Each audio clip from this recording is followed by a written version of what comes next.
pre-pandemic periods. Another Mokhtar reports.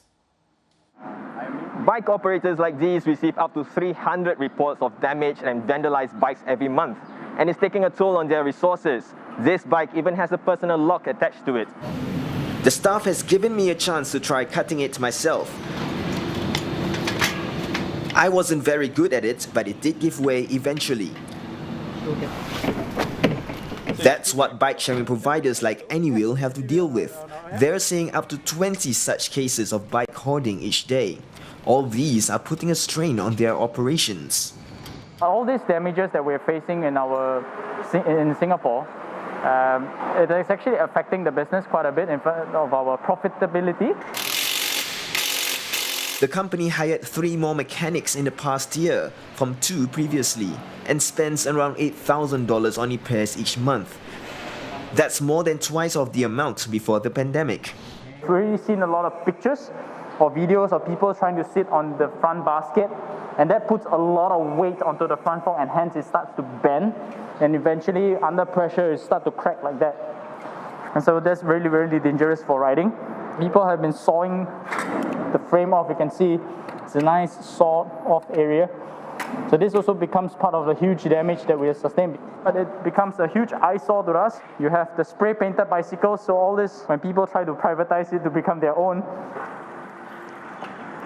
It's a tough market for bike-sharing operators in Singapore. There are only 2 licensed companies now, Anywheel and SG Bike. That's compared to 6 in 2018. Now I'm going for a spin around Bukit Merah, where I'm told is a hotspot for users who abuse these bikes. Let's see how many we can find. SG Bike is licensed to carry a fleet of up to 25,000 bikes, and Anywheel can run up to 15,000. Both companies say ridership has increased during the pandemic, declining to give specifics. Most of the bikes around me are in good condition, but there's a bike with a missing kickstand. I spotted an abandoned one which happened to be one of 6 Anywheel bikes found on one of the floors upstairs. Meanwhile, the operators work closely with authorities to take action against those who abuse the bikes. Now, Singapore is looking to expand its list of subsidized drugs and treatments to manage rising healthcare costs. Now, these are expected to triple in the next decade to $59 billion or 3% of GDP. Speaking at the Health Ministry's annual Work Plan seminar, Health Minister Ong Ye Kung says Singapore also needs to rein in cost inflation due to insurance and deliver better, more efficient healthcare. Mr. Ong says Singapore needs to tackle the core issues behind these factors instead of denying quality healthcare to bring costs down. Doing so would keep it affordable and not cripple future generations. To deliver healthcare more effectively, Mr. Ong suggests identifying key strategies that can be piloted and scaled across the system in the next few years.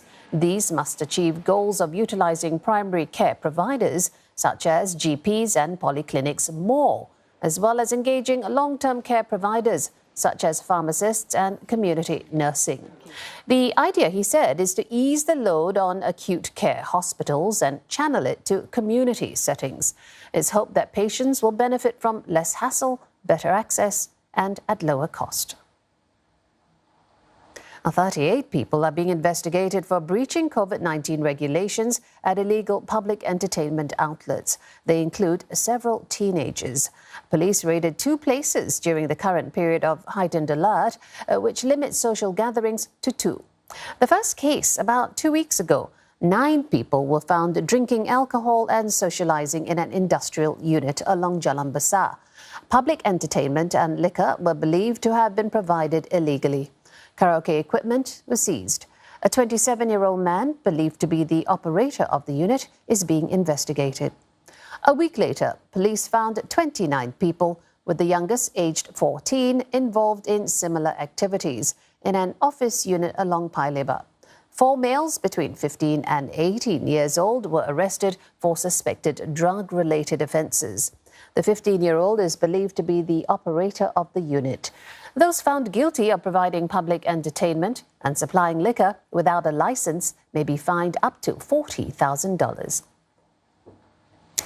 Now, about 5,500 suspicious numbers were blocked and some 720,000 text messages reported, thanks to an app called Scam Shield. It's managed by the National Crime Prevention Council and the police. The app works by using artificial intelligence to identify and filter out potential scam texts, sending them to the phone's junk folder. It also blocks suspicious calls from numbers already reported by other users. The app has been downloaded by nearly 120,000 people, but is only available on iOS for now. Last year, Singapore lost over $60 million from scams. A Scam Shield user says she almost never gets harassed anymore. Prior to downloading Scam Shield, I got about 4 to 5 scam messages in a week, and I received calls from numbers that I didn't recognize like every other day. But after downloading and using Scam Shield for about 4 months now, I've received barely any calls, perhaps about 1 call per month. The Anti-Scam Centre reviews, sends mix and takes preventive actions on the information received from Scam Shield. The information allows the Anti-Scam Centre to detect emerging scam trends and provide timely advisories to warn the public about the latest scam trends promptly. Medical innovation is not just developing treatment options, but ensuring vulnerable segments of society can access healthcare. Speaking to graduates from the Duke NUS Medical School, Manpower Minister Tan See Leng gave examples like big data analytics, blockchain and AI already making waves in personalized healthcare. This type of individually tailored healthcare can bring about tremendous benefits to patients, perhaps even someday allowing certain cancers to be relegated to a chronic disease. Through our extensive use of AI, Singapore is paving the way toward a data-driven and patient-centric model that could transform healthcare delivery for everyone. About 60 people, including 56 newly minted doctors, are part of the graduating class. They include those who came from sectors like finance, teaching and engineering. One graduate says her work studying bats' immune systems will be especially useful during the pandemic. Moving forward, this will allow us to really contribute insights and understanding as to how viruses are transmitted from animals to human hosts, and also allow the development of therapeutics and potential ways to address these diseases. So this is especially relevant in terms of the current COVID pandemic. Well, coming up after Singapore tonight, what you need to know if you're thinking about investing in crypto but don't have an appetite for price volatility. MoneyMind checks out the options for investing in blockchain without actually buying any cryptocurrency. Find out the rewards and the risks as well at 10:30 after Singapore tonight. Well, that's it for the show. Your headlines are available anytime at cna.asia. You can also look for us at Facebook, YouTube, Twitter. Have a good night.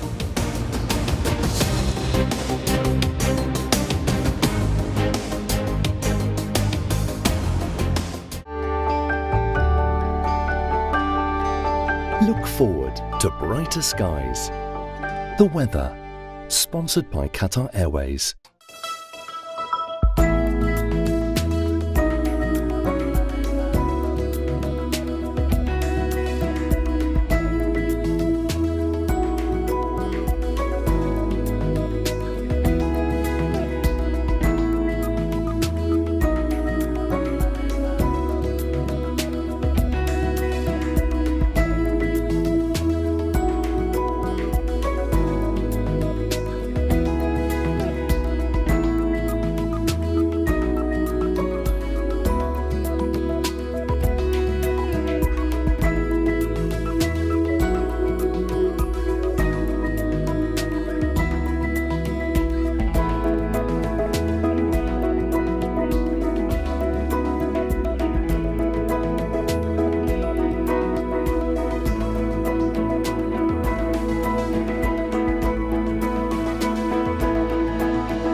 The weather, sponsored by Qatar Airways. Myanmar opening its doors to the world, but still much work is needed. The journey hasn't been easy, with pressure from within and without. Twists and turns line the way, but even